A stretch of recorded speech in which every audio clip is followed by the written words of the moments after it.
Hello Parukutty, എന്താണ് പരിപാടി? പേരെഴുതുവാണ് ഗീസ്. ഇത് കണ്ടോ, 3D പെൻ. ഇതാണ് കേട്ടോ സാധനം. ഇത് നമ്മൾ ഇലക്ട്രിസിറ്റി ഫിലമെൻ്റ് ആണ് കേട്ടോ. ഇലക്ട്രിസിറ്റി കണക്ട് ചെയ്തിട്ട് നമ്മൾ ഇതിൽ ഈ ഒരു കുറേ കളേഴ്സ് ഉണ്ടായിരുന്നു കേട്ടോ. ഈ ഫിലമെൻ്റ് കുറേ കളേഴ്സ് ഉണ്ടായിരുന്നു. ഇപ്പോൾ പാറക്കുട്ടിയുടെ കയ്യിൽ ഇത്രയേ ഉള്ളൂ കേട്ടോ. ബാക്കി കുറേ ഉണ്ടായിരുന്നു, അതൊക്കെ തീർന്നു ഗേസ്. ഇന്നലെ ഇന്നും കൊണ്ട് തീർന്നു ഗേസ്. അപ്പോൾ ഇത് പാറു ഇതും കൊണ്ട് ക്ഷേത്ര എന്നുള്ള പേര് ഉണ്ടാക്കിക്കൊണ്ടിരിക്കുക. വേറെ എന്തൊക്കെയോ കുറേ സാധനങ്ങളൊക്കെ ഉണ്ടാക്കിയിട്ടുണ്ട്. അപ്പോൾ ഈ 3D പെൻ ഉള്ളവരൊക്കെ കമൻറ്റ് ചെയ്യണേ ഗേസ്. അങ്ങനെ ക്ഷേത്ര പേരെഴുതി. ഇനി എന്തുവാടാ താഴെ ഉണ്ടാക്കുന്നത്? എവിടെ ഒട്ടിക്കാനാ?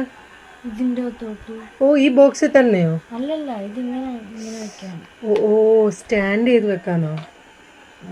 ഓക്കെ കണ്ടില്ലേ ഗൈസ്.